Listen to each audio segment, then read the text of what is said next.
সুপ্রিয় দর্শক, আসসালামু আলাইকুম। সবাইকে স্বাগত জানাচ্ছি আজকে গুরুত্বপূর্ণ সংবাদে। প্রথমে জানিয়ে দিচ্ছি সংবাদ শিরোনাম, পরে বিস্তারিত।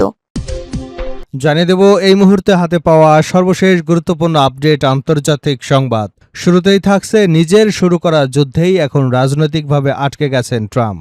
ইরান যুক্তরাষ্ট্রের বিরুদ্ধে তীব্র প্রতিরোধ গড়ে তুলেছে এবং এর ফলে প্রেসিডেন্ট ডোনাল্ড ট্রাম্পের দ্রুত বিজয়ের স্বপ্ন ভেঙে খান খান হয়ে গেছে বলে মন্তব্য করেছেন সেন্টার ফর ইন্টারন্যাশনাল পলিসির জ্যেষ্ঠ ফেলো নেগার মার্তাজাভি। এবারে জানাবো মার্কিন নৌ অবরোধ সহ্য করবে না ইরান। ইরানের বন্দরগুলোতে যুক্তরাষ্ট্রের অব্যাহত নৌ অবরোধ নিয়ে ওয়াশিংটনকে কড়া হুঁশিয়ারি দিয়েছেন দেশটির সর্বোচ্চ নেতা মোস্তফা খামেনির সামরিক উপদেষ্টা মোহসেন রেজাই। জানাবো ইসরায়েলের বিরুদ্ধে সিদ্ধান্ত নিতে মুসলিম পররাষ্ট্রমন্ত্রীদের বৈঠক। জেরুজালেমের পরিচয় এবং শহরটির ইসলামিক ও খ্রিস্টান পবিত্র স্থানগুলোকে লক্ষ্য করে ইসরায়েলের পদক্ষেপের প্রেক্ষাপটে যৌথ অবস্থা নির্ধারণে জর্ডানে বৈঠকে বসেছেন আরব ও মুসলিম দেশগুলোর পররাষ্ট্রমন্ত্রীরা। এদিকে পদত্যাগের গুঞ্জন উড়িয়ে দিলেন ইরানের প্রেসিডেন্ট মাসুদ পেজেশকিয়ান। ইরানের প্রেসিডেন্ট মাসুদ পেজেশকিয়ান তার পদত্যাগের গুঞ্জনকে সম্পূর্ণ ভিত্তিহীন বলে উড়িয়ে দিয়েছেন। তিনি স্পষ্ট করে জানিয়েছেন তিনি দায়িত্বে রয়েছেন এবং স্বাভাবিকভাবেই রাষ্ট্রীয় কার্যক্রম পরিচালনা করছেন। এবারে থাকছে দুর্বল চুক্তি বাড়াচ্ছে ইরান যুদ্ধে নতুন সংঘর্ষের ঝুঁকি। ইরান যুদ্ধ পরিস্থিতিতে নতুন করে সহিংসতা ছড়িয়ে পড়ার পেছনে একটি অত্যন্ত দুর্বল সমঝোতার স্মারক দায়ী বলে মন্তব্য করেছেন অস্ট্রিয়ার সাবেক প্রতিরক্ষা অ্যাটাশে ও নিরাপত্তা নীতি বিশ্লেষক উইলফ্যাং পোস্টাই। এবং সর্বশেষ জানাবো ইউক্রেনের রুশ হামলায় 17 জন নিহত। ইউক্রেনের রুশ হামলায় অন্তত 17 জন নিহতের ঘটনা ঘটেছে। রাশিয়া ব্যালিস্টিক ক্ষেপণাস্ত্র ও ড্রোন দিয়ে এসব হামলা চালিয়েছে। বুধবার বিবিসির এক প্রতিবেদনে এ তথ্য জানা গেছে। এ হামলায় ইউক্রেন কর্তৃক কিয়েভ এবং রাজধানীর অঞ্চলে সংঘটিত অন্যতম প্রাণঘাতী হামলাগুলোর একটি। এই হামলাটি বুধবার মধ্যরাতের পর শুরু হয়। এতে বিভিন্ন ভবন, রেলওয়ে স্টেশন এবং গুদাম ঘরকে লক্ষ্যবস্তু করা হয়েছে। এতে অন্তত আরও ৪৫ জন গুরুতর আহত হয়েছেন। এতক্ষণ শুনছিলেন শিরোনাম, এবার থাকছে পুরো সংবাদ। দর্শক, অনুরোধ থাকবে ভিডিওতে একটি লাইক দিন, কমেন্টস করে জানিয়ে দিন এই ভিডিও সম্পর্কে আপনার মূল্যবান মতামত। নিজের শুরু করা যুদ্ধেই এখন রাজনৈতিকভাবে আটকে গেছেন ট্রাম্প। ইরান যুক্তরাষ্ট্রের বিরুদ্ধে তীব্র প্রতিরোধ গড়ে তুলেছে এবং এর ফলে প্রেসিডেন্ট ডোনাল্ড ট্রাম্পের দ্রুত বিজয়ের ধারণা ভেঙে গেছে বলে মন্তব্য করেছেন সেন্টার ফর ইন্টারন্যাশনাল পলিসির জ্যেষ্ঠ ফেলো নেগার মুর্তাজাভি। মঙ্গলবার এক বিশ্লেষণ প্রতিবেদনে এসব তথ্য জানিয়েছে আল জাজিরা। আল জাজিরার দেওয়া সাক্ষাৎকারে তিনি বলেন, হরমুজ প্রণালীর উপর ইরানের কৌশলগত অবস্থান যুক্তরাষ্ট্র ও তার মিত্রদের জন্য যুদ্ধের ব্যয় উল্লেখযোগ্যভাবে বাড়িয়ে দেওয়ার সক্ষমতা তৈরি করেছে। মুর্তাজাভির মতে ক্রমেই স্পষ্ট হচ্ছে যে ট্রাম্পের শর্তে এই যুদ্ধে জেতা সম্ভব নয়। তিনি বলেন, মতামত জরিপে দেখা যাচ্ছে অধিকাংশ মার্কিন নাগরিক এখন যুদ্ধের অবসান চান। তিনি আরও বলেন, তবে ট্রাম্প এমন এক রাজনৈতিক অবস্থানে রয়েছেন যেখানে বিজয়ের চাবি ছাড়া যুদ্ধ থেকে সরে আসা তার জন্য কঠিন। যুদ্ধ যত দীর্ঘায়িত হবে ব্যয় তত বাড়বে। আবার কোনো ধরনের বিজয় দেখতে না পেরে যুদ্ধ শেষ করলে সেটি রাজনৈতিকভাবে ব্যর্থতার স্বীকারোক্তি হিসেবে দেখা হতে পারে। মার্কিন নৌ অবরোধ সহ্য করবে না ইরান। ইরানের বন্দরগুলোতে যুক্তরাষ্ট্রের অব্যাহত নৌ অবরোধ নিয়ে ওয়াশিংটনকে কড়া হুঁশিয়ারি দিয়েছেন দেশটির সর্বোচ্চ নেতা মোস্তফা খামেনির সামরিক উপদেষ্টা মোহসেন রেজাই। সোমবার সামাজিক যোগাযোগ মাধ্যম এক্সে দেওয়া এক পোস্টে তিনি বলেন, অবরোধ অব্যাহত থাকলে মার্কিন জাহাজ ও সামরিক বাহিনী গুরুতর ঝুঁকি এবং প্রাণহানির মুখোমুখি হবে।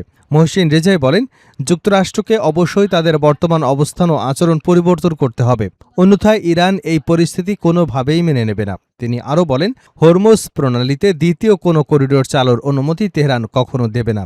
গত জুনে হরমুজ প্রণালী নিয়ন্ত্রণ নিয়ে ওয়াশিংটন ও তেহরানের মধ্যে স্বাক্ষরিত সমঝোতা স্মারক ভেঙে যাবার পর জুলাই মাসে ইরানের বন্দরগুলোতে আবারও নৌ অবরোধ আরোপ করে যুক্তরাষ্ট্র।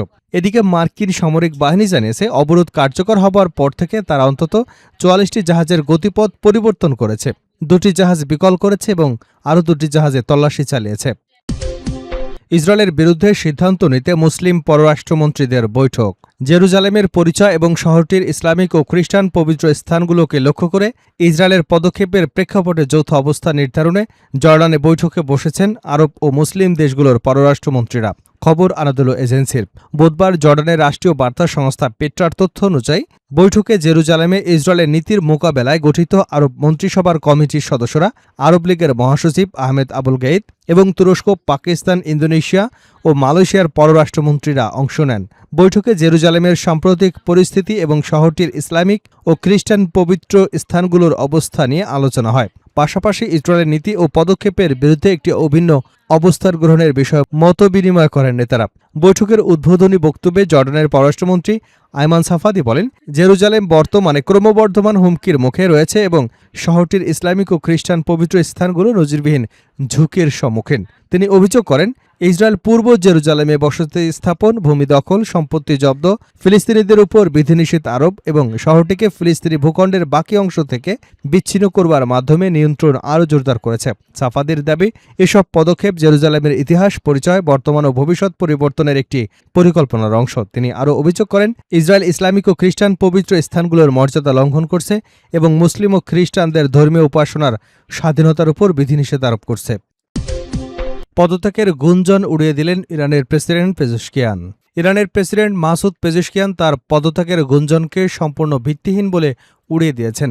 তিনি স্পষ্ট করে জানিয়েছেন, তিনি দায়িত্বে রয়েছেন এবং স্বাভাবিকভাবেই রাষ্ট্রীয় কার্যক্রম পরিচালনা করছেন। একই সঙ্গে তিনি তার প্রশাসনের সঙ্গে ইসলামী বিপ্লবের নেতৃত্বের কোনো মতবিরোধ রয়েছে এমন দাবিও প্রত্যাখ্যান করেছেন। ইরানের বার্তা সংস্থা তাসনিমের প্রতিবেদনে বলা হয়, প্রশাসনের 2 বছর পূর্তি উপলক্ষে দেওয়া এক টেলিভিশন সাক্ষাৎকারে পেজেশকিয়ান বলেন, তার সরকার দেশের সশস্ত্র বাহিনীর সঙ্গে পূর্ণ সমন্বয়ের ভিত্তিতে কাজ করছে। সাক্ষাৎকারটি প্রচারের আগেই এর কিছু অংশ রাষ্ট্রীয় সম্প্রচার মাধ্যম Islamic Republic of Iran podcasting প্রকাশ করে। সেখানে প্রেসিডেন্ট বলেন, আমরা সামরিক বাহিনীর সঙ্গে সম্পূর্ণ সমন্বয় বজায় রেখে কাজ করছি। পদত্যাগের গুঞ্জন প্রসঙ্গে তিনি বলেন, এসব পুরোপুরি গুজব। আমি যদি কখনো পদত্যাগের সিদ্ধান্ত নিই, সেটা আমি নিজেই জনগণকে জানাবো। তবে আমি পদত্যাগ করছি না এবং নিজের দায়িত্বে অটল থাকব। পেজেশকিয়ান আরও বলেন, একটি মহল তার প্রশাসন এবং ইসলামী বিপ্লবের সর্বোচ্চ নেতা আয়তুল্লাহ আলী খামেনির মধ্যে বিভেদ রয়েছে এমন ধারণা ছড়িয়ে দেবার চেষ্টা করছে। সম্প্রতি তার পদত্যাগ নিয়ে বিভিন্ন মহলে গুঞ্জন ছড়িয়ে পড়ার পরে তিনি এ বিষয়ে প্রকাশ্যে বক্তব্য দেন। এর আগে প্রেসিডেন্টের দপ্তরের তথ্য ও জনসংযোগ বিষয়ক উপপরিচালক মোহাম্মদ মাহাদি তাবাতাবিও এসব খবরকে ভিত্তিহীন ও সম্পূর্ণ মিথ্যা বলে প্রত্যাখ্যান করেন। তিনি অভিযোগ করেন, রাজনৈতিক কট্টরপন্থী কিছু গোষ্ঠী জাতীয় ঐক্যকে দুর্বল করার উদ্দেশ্যে এবং ইরানের শত্রুদের স্বার্থে এ ধরনের গুজব ছড়াচ্ছে।